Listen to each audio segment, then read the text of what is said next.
I'm 96 years old, and there's something I need to tell you before I run out of time.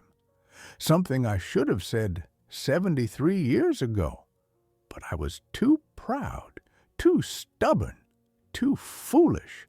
And that silence, that one thing I never said to my father, has haunted me every single day for more than 7 decades.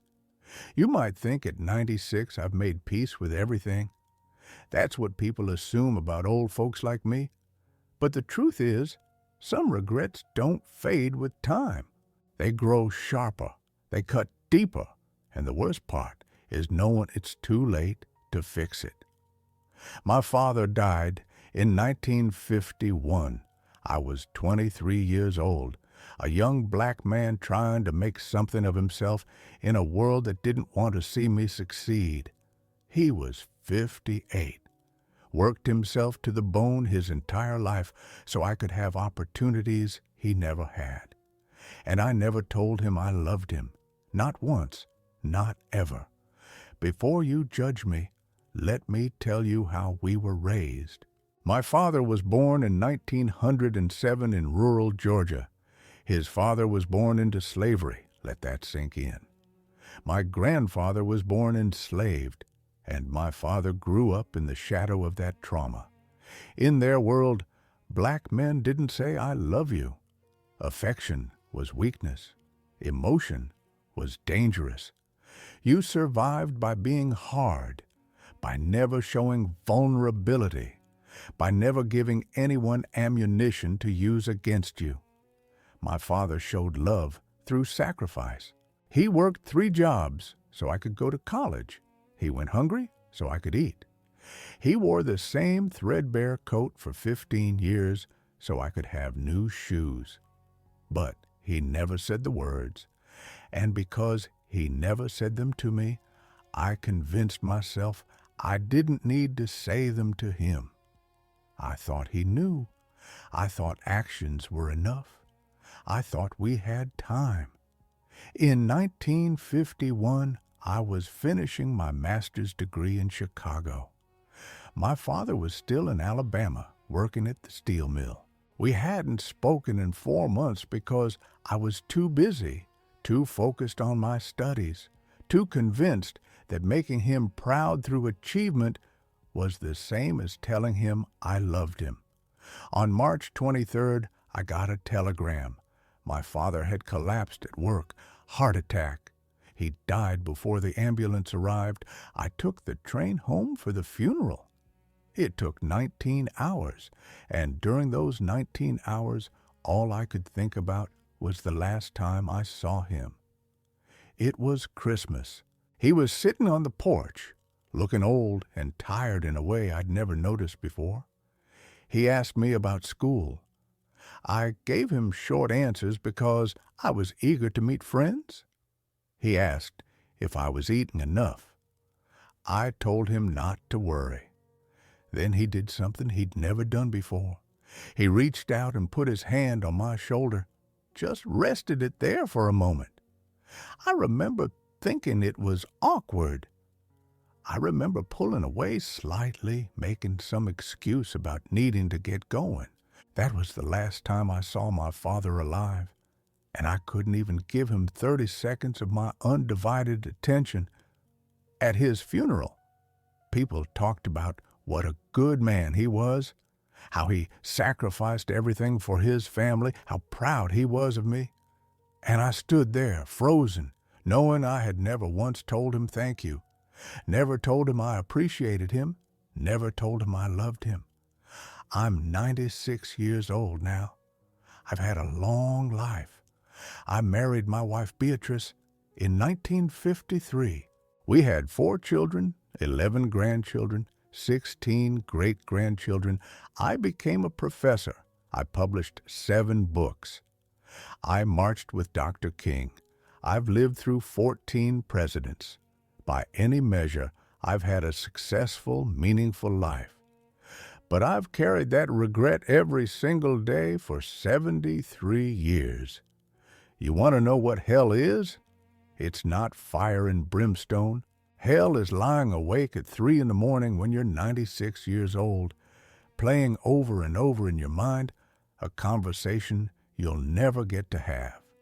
It's thinking about all the times you could have said 3 simple words and chose silence instead. It's realizing that you were given thousands of opportunities and you wasted every single one of them. My son Marcus came to see me last week. He's 68 now, dealing with his own health problems. We were sitting on my porch, and he started talking about how he needs to call his daughter more often. She lives in California. They talk maybe once a month. And I could see it happening again, the same pattern, the same excuses, the same assumption that there's always more time. I grabbed his hand. I looked him right in the eye, and I said, "Marcus, call her today, not tomorrow. Today, and tell her you love her. Don't assume she knows. Don't think it's understood. Say the words. Because one day, and that day comes faster than you can imagine, you won't get another chance." He got quiet. Then he started crying. Told me he couldn't remember the last time I told him I loved him, and you know what? I couldn't remember either. There I was, 96 years old, still making the same mistake that has tortured me for 7 decades. Still too proud, still too stuck in old patterns, still assuming that being present is the same as being emotionally honest. That conversation with Marcus changed something in me. These past few days, I've been calling my children, my grandchildren, my great-grandchildren, and I've been saying the words I should have been saying all along. Some of them were shocked. My daughter Patricia actually asked if I was dying. I told her, "Baby, I'm 96. I'm always dying. But that's not why I'm calling. I'm calling because I love you, and I need you to hear me say it. Here's what I need you to understand. You think you have time. You think there will always be another opportunity to say what needs to be said. You tell yourself that your parents know you love them, that it's implied, that actions speak louder than words. You're wrong. My father worked himself to death for me, and I never once thanked him properly. I never told him that everything I accomplished was because of his sacrifice. I never told him that when I was scared or uncertain, I thought about his strength. I never told him that I loved him. And now he's been gone for 73 years, and I would give everything I've achieved, everything I own, just for 5 minutes to tell him what I should have said when he was alive. Don't do what I did. Don't let pride or tradition or fear or awkwardness stop you from saying what matters.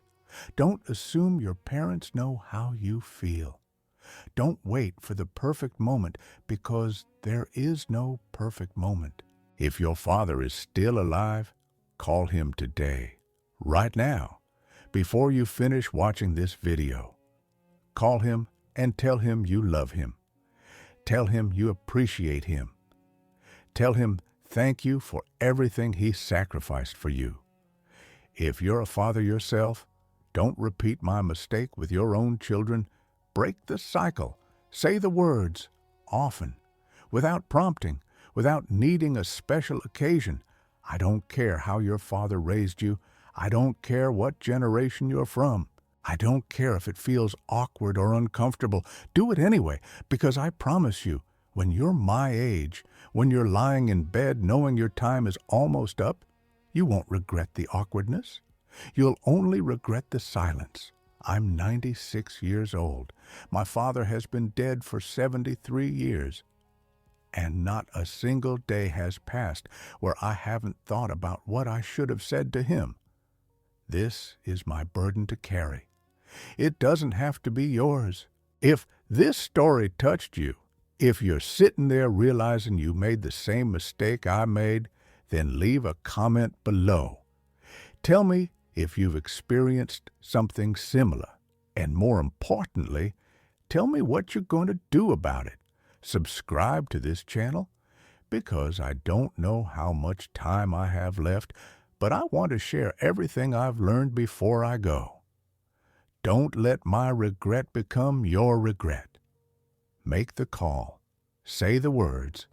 Do it now.